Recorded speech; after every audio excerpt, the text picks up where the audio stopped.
Pues con fe entramos en el primer volumen de Don Quijote, entendiendo que quien a buen árbol se arrima, buena sombra le cobija, que es el resumen de la dedicatoria de Cervantes al duque de Béjar. Pasamos al prólogo, donde intervienen dos autores con dos actitudes, la pereza y la diligencia. La segunda para ordenar el caos de la primera, y eso nos da pie para entender que hay dos lecturas, una primera literal y otra conceptual o en sentido alegórico, que es de lo que venimos hablando en vídeos anteriores. La alegoría supone hablar de manera figurada, dando imagen a lo que no la tiene.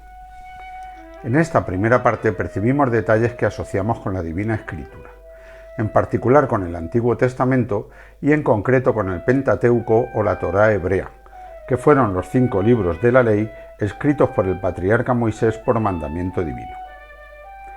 En vídeos anteriores hemos tratado de explicar que el primer capítulo está inspirado en el pasaje de la creación de Adán en el primer libro, el Génesis, y por ese hilo buscamos el ovillo. Tras él, Cervantes titula como salida al segundo capítulo, y salida es la traducción del Éxodo, término griego que da título al segundo libro del Pentateuco. Seguimos con el tercer capítulo, que también coincide con el tercer libro, el Levítico, al que los hebreos denominan el llamó, y en el comienzo del capítulo, él, Don Quijote, llamó al ventero. El Levítico es un libro de ceremonias, de liturgia, tal y como sucede en este capítulo. Diremos que el cuarto libro, los números, son el contenido del cuarto capítulo, lleno de números y de recuentos. Y por último, en el quinto capítulo podemos leer las mismas palabras que coinciden con el Deuteronomio, que ocupa el quinto lugar y es la repetición de las palabras de la ley. Cervantes mezcló los nombres griegos de la Septuaginta y los nombres hebreos. Y cerrando el Pentateuco, llegamos a los diferentes libros históricos a partir del sexto lugar. Y en el capítulo sexto vemos una gran cantidad de libros en la librería del hidalgo. El cura argumenta a favor de Orlando y el barbero a favor de Amadís, que son libros históricos de caballerías. Estos dos caballeros son un indicio de lo que veremos al final del libro. Los santos inocentes sufren un humorístico auto de fe en forma de crítica literaria, quemando unos libros, salvando otros y purgando con ruibarbo ante la preocupación de todos por el estado mental de Don Quijote. En el capítulo octavo vemos los atributos de las personas juzgadas por el Tribunal del Santo Oficio. En esta primera parte del libro percibimos que las musas o fuentes de inspiración son la literatura clásica y la Biblia, algo habitual entre los artistas de la Edad Moderna. Vemos los mandamientos y los sacramentos, por ejemplo, en el segundo capítulo con la cena de la primera venta, en viernes, día de abstinencia de carne, la cena es el sacramento de la Eucaristía.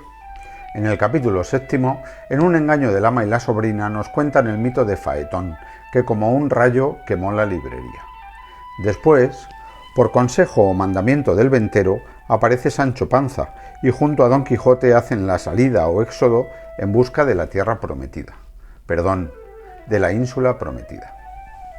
El ventero que insinuó el arca de la alianza despachó a Don Quijote en forma breve, abreviada o de breviario y le dio algunos consejos o mandamientos. Este importante ventero, además de la brevedad, insiste en las aventuras durante todo un año, y el año del breviario es el calendario litúrgico por el que vamos pasando sin darnos cuenta.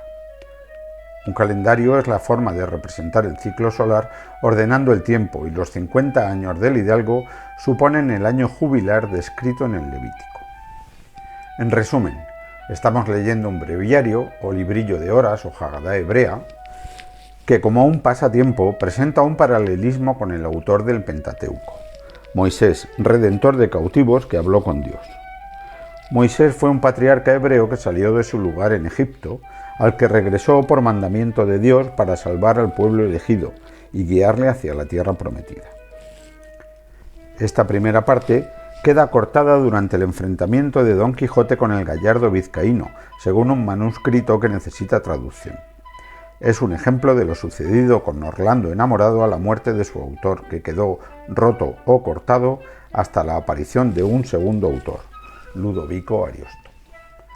Dejamos atrás hechos mimetizados del Viejo Testamento, como la creación de Adán, el Éxodo, el chivo expiatorio, los mandamientos o la tierra prometida, presentes en forma de literatura hebrea. La aventura de los molinos con la gigantomaquia anuncia la literatura helenística de la segunda parte.